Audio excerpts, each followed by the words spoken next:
Friends, आज की कहानी है प्यार और इंतज़ार भाग 3। पिछले भाग में आपने पढ़ा, अब सब विराट को ध्यान आ रहा था कि राखी बड़ी सफाई से बात को गोल गोल करके यह कह देती थी कि तुम्हें मुझसे मतलब है कि मेरे पूरे खानदान से मतलब है। तुम मुझसे बात कर रहे हो तो मुझको देखो। तब उसकी बात पर वो निरुत्तर हो जाता था। अब आगे उसे कोई जवाब नहीं आता था। और सच तो यह है, उस समय वह उसके चेहरे की सुंदरता में खोया केवल उसको ही देखना चाहता था और कोई बात उसे याद ही नहीं आती थी। हद से ज्यादा उस पर विश्वास था और यह तो बात कभी उसके मन में आई ही नहीं थी कि वह इस प्रकार से छोड़कर कहीं जा भी सकती है। वह तो उसे हमेशा अपना मानकर चला था और अपने दिल दिमाग का एक हिस्सा मानता था। वो ऐसा धोखा देगी यह कभी नहीं सोचा था। विराट सब बातें सोच रहा था, लेकिन यह नहीं सोच रहा था कि अगर राखी को वास्तव में उससे लगाव होता तो उसे कुछ सूचना देती या उसे कुछ समझती। यह बात वह मानने को तैयार ही नहीं था। वह शाम तक उठा ही नहीं, ऐसे ही पड़ा रहा। शाम को आदेश उसको देखने के लिए आया। शायद उसकी माँ ने आदेश को जाकर सब हालचाल बताया था। उसने आदेश को आते हुए देखा तो मन ही मन में बोला, अब यह मुझको बड़े बूढ़ों की तरह लेक्चर देगा, उपदेश देकर समझाएगा कि मैं तुझको पहले ही मना करता था, क्योंकि इसने तो सबसे ज्यादा सावधान किया था। उसे आदेश का आना इस समय अच्छा नहीं लगा, लेकिन आदेश भी उसका पक्का दोस्त था और वह दोस्त ही क्या जो दोस्त के दिल की बात न समझे। आदेश समझ गया था कि विराट इस समय क्या सोच रहा है। वह यह भी जान गया था कि उसका आना इस समय विराट को अच्छा नहीं लग रहा। उसके मन के उठते हुए भावों को आदेश के दिल ने कैच कर लिया था। वह उसके पास आकर बैठ गया और धीरे से बोला, क्या तबीयत ठीक नहीं है? तबीयत तो ठीक है, फिर फीके स्वर में विराट ने जवाब दिया। आदेश को अंदाजा तो लग ही गया था कि क्या हुआ होगा, इसलिए उसने किसी बात की कोई चर्चा नहीं की और धीरे से उसकी पीठ को थपथपाते हुए बोला, ज्यादा दुख मत कर, धीरे धीरे सब सही हो जाएगा। अब तो उसको आश्चर्य हो गया। आदेश ने उसे कुछ पूछा भी नहीं और जिक्र भी नहीं किया, पर विराट उसे अपना सब हालचाल बताना चाहता था। कहाँ तो वह बच रहा था कि वह पूछेगा तो बताएगा और नहीं पूछेगा तो नहीं बताएगा, और कहाँ उसका यह हाल होने लगा कि मन में घुमड़ते हुए सब दुखों को उसे बता डाले। अपने दिल का हाल बताकर अपना मन हल्का कर डाल। आदेश ने उसकी बात को समझते हुए कहा, चल थोड़ा बाहर घुमाए। वह माँ के सामने इन बातों को नहीं लाना चाहता था। धीरे से उसने उसे उठाया और बोला, चल 2 मिनट के लिए कहीं चलते हैं, सिर दर्द होता होगा, सही हो जाएगा। जब बाहर आ गया तो उसने देखा कि दूर दूर तक कोई नहीं है, तो उसने विराट से धीरे से पूछा, वह तुझे चकमा देकर चली गई है ना, जैसे दिल के छालों को किसी ने फोड़ दिया हो। इस बार वह अपने आप को रोक नहीं पाया और उसके कंधे पर सर रखकर फूट फूट कर रो पड़ा। उसकी ऐसी हालत को देखकर आदेश हक्का बक्का रह गया। विराट राखी को दिलो जान से चाहता था। यह तो वह जानता था कि वह बहुत परेशान है, लेकिन यह नहीं जानता था कि वह इस कदर परेशान है। उसे उसकी बेवकूफ़ी पर क्रोध भी आया और इस पर झुंझलाहट भी हुई कि बेकार में ही वह एक परछाई का पीछा कर रहा है, लेकिन आखिरकार वह उसका दोस्त था तो उसको संभालना उसका फर्ज था।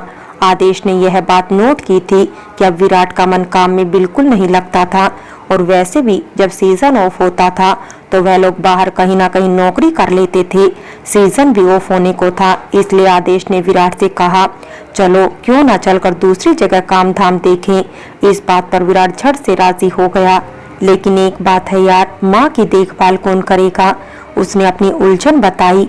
आदेश ने कहा, माँ की देखभाल की यह बात है, अभी हम चलते हैं, किराए पर मकान ले लेंगे और सब सामान की व्यवस्था ठीक करके फिर वापस आकर माँ को ले जाएंगे।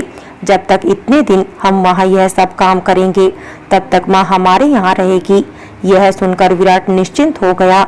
आखिरकार दोनों परिवार में दांत काटी रोटी का संबंध था, इसलिए उसने कोई ऐतराज नहीं किया। हाँ, यह ठीक है। माँ ने भी हंसी खुशी इस प्रस्ताव को तुरंत ही स्वीकार कर लिया, क्योंकि वह शुरू से आखिरी तक सब मामला देखती आ रही थी और सब जानती थी। आखिर उसे कैसे छुपा रह सकता था, और अब उसके प्यारे बेटे की जो दशा हो रही थी उसको देखकर वह बहुत दुखी रहती थी। जैसे ही उन्हें यह बात पता चली वह बहुत खुश हो गई। चलो ठीक है, जगह बदलेगी, थोड़ा माहौल बदलेगा तो फिर से मेरा विराट पहले जैसा हो जाएगा।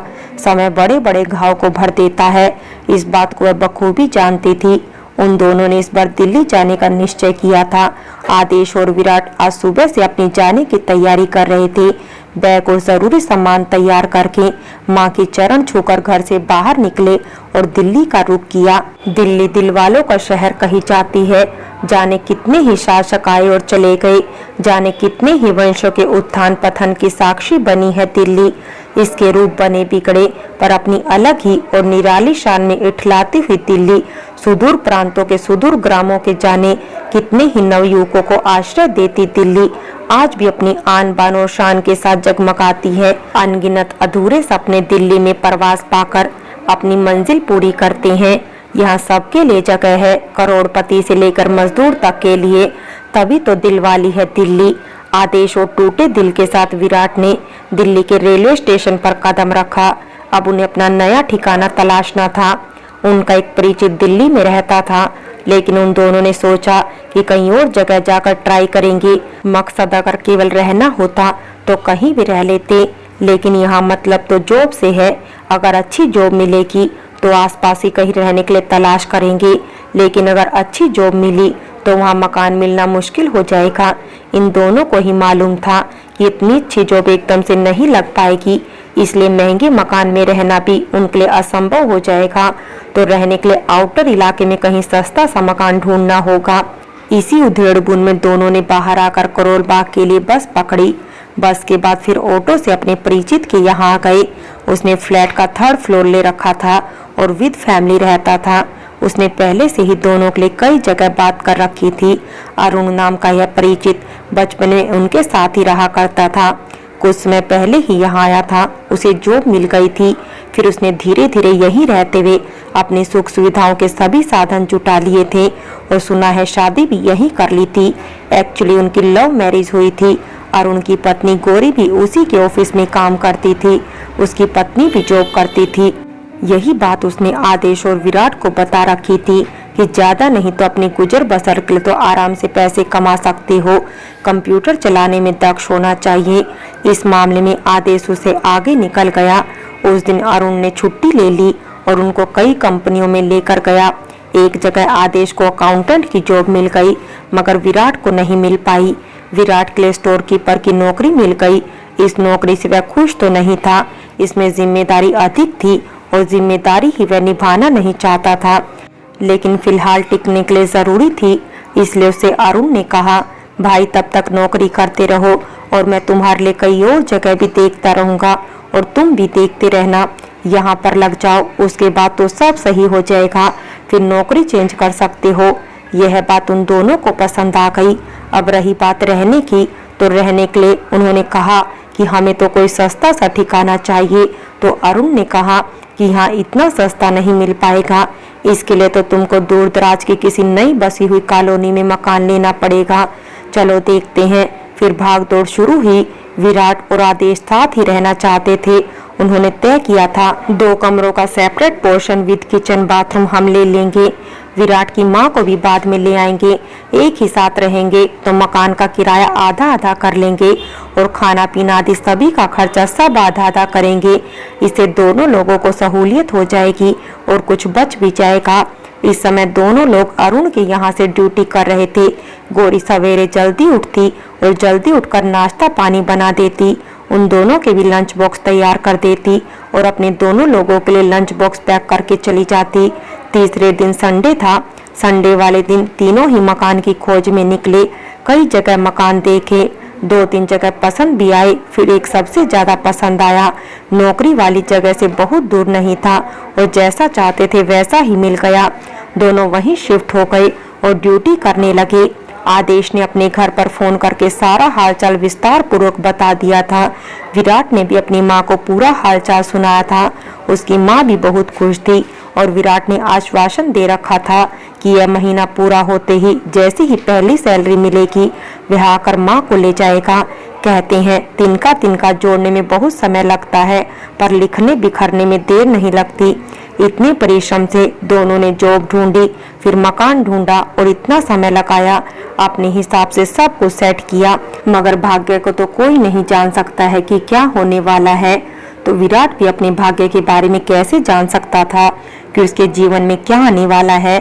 राखी से मिलना, यह तो उसके साथ दुर्भाग्य की ओर से उथल पुथल की शुरुआत भर थी। अभी तो पूरा कांड बाकी था। शुरुआत में विराट को यहाँ बिल्कुल भी अच्छा नहीं लगा। नया शहर, नए लोग, नई जगह, नया मकान, नए पड़ोसी, सब कुछ ही नया नया था। परिचित के नाम पर शाम को उसे आदेश का चेहरा देखने को मिलता, तब उसकी सांस में सांस आती। दोनों मिलकर अपने दिन भर के किस्से एक दूसरे को सुनाते, साथ साथ खाना बनाते और बैठकर खाते पीते। उसके दिन बहुत ही कठिनाई से बीत रहे थे और वह बहुत ही उदास रहता था। पर धीरे धीरे उसे अपने ऑफिस का काम रास आने लगा था। धीरे धीरे नए अनजाने चेहरे परिचित होने लगे थे। अब ऑफिस में उसका खूब मन लगने लगा था। अपने काम को वह बहुत ईमानदारी से करता था और अच्छा व्यवहार करने में तो पब्लिक डीलिंग करने के तजुर्बे के कारण महारत हासिल थी उसे। वह गाइड था तो कई कई लोगों से बातचीत करने का तजुर्बा था उसे। वही मृदु व्यवहार उसका यहाँ भी काम आ रहा था। उसके स्वभाव से सभी लोग प्रसन्न थे। कह सकते हैं वहाँ उसकी निंदा करने वाला कोई नहीं था। फालतू बात किसी से करता ही नहीं था। अकड़ नाम की चीज उसमें थी ही नहीं। कोई भी उसे किसी काम के लिए कहता वह कर देता था। कह सकते हैं बहुत हद तक उसका जीवन ढर्रे पर आ रहा था। तभी अचानक एक दिन, आज उसे थोड़ी देरी हो गई थी, इसलिए वह जल्दी जल्दी आ रहा था। बहुत ही हड़बड़ी में वह 3rd फ्लोर पर जाने के लिए लिफ्ट के पास आया। तभी लिफ्ट आकर रुकी और उसमें से। फ्रेंड्स, बाकी की कहानी अगले भाग में देखें और अगर कहानी अच्छी लगी हो तो लाइक करें, शेयर करें और प्यार भरी कहानी चैनल को सब्सक्राइब करें।